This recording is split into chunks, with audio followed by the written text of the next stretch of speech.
Hello and welcome to my digital story. First off, meet David. David's 8 years old. He's in second grade. I've observed him to be a willing participator. He's usually happy and friendly. He's a big brother. Recently, he has a small baby brother. He has a very unique personality and makes creative connections.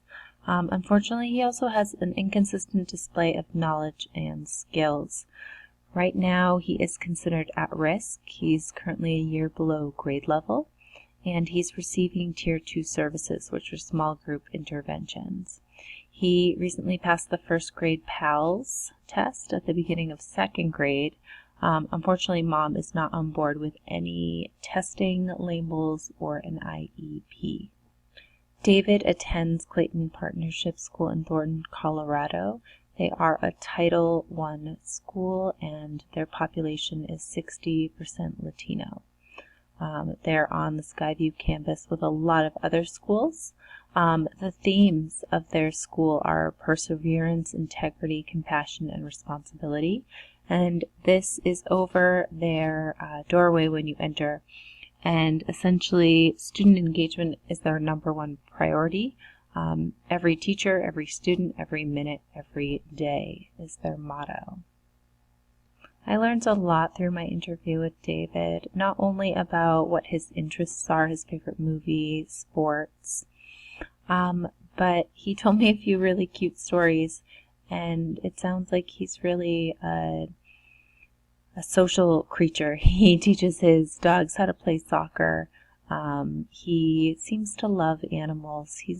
He's a very sweet, excitable young kid, and I really have enjoyed getting to know him over the course of this semester.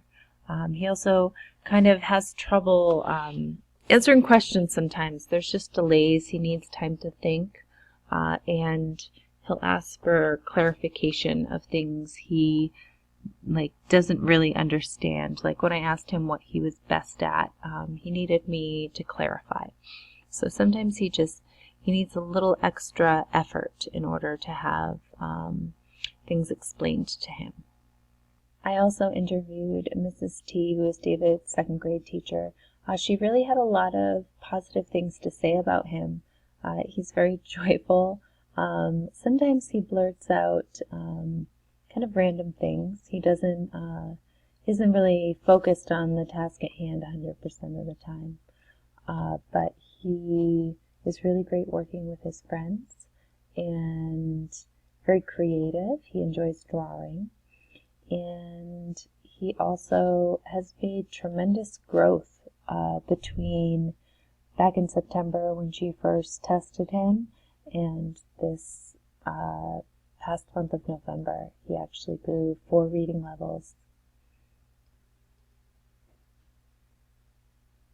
So to examine what I really learned about the multiple dimensions of students as learners this semester, it really helped me connect a lot of learning theory to the students I was working with.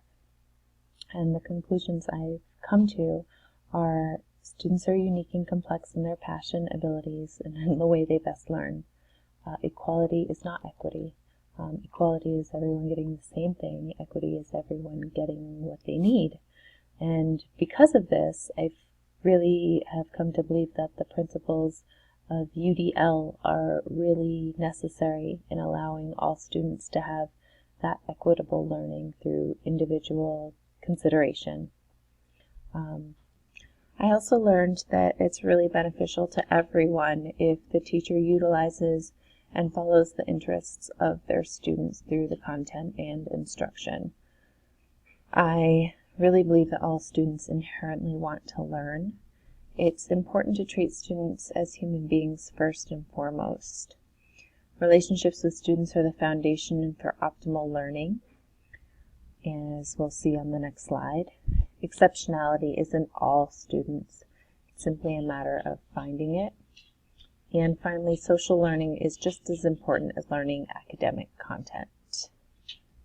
So what I was really able to do during this project and this semester is really apply the academic theory that I've been learning to my students in the classroom. So my ability to learn about learners this project and semester was really focused on meeting learners where they are at through comprehensible input, which Krashen introduced in 1982, and also making sure that we are in the zone of proximal development with our students when it comes to presenting our content. Again, looking at the student as a human being, I really found Maslow's hierarchy of needs very relevant to David's situation. Looking at him as a sociocultural identity, he's Latino American, but I don't know if he necessarily really connects with that yet. He's a little young. Also, he's an older brother, and I can tell how much he loves his baby brother. So looking at David's needs, I can tell David's psychological and safety needs are being met because I'm seeing him at the love, belonging, and esteem levels. He really does have acute confidence, and he's really good with his classmates in being social.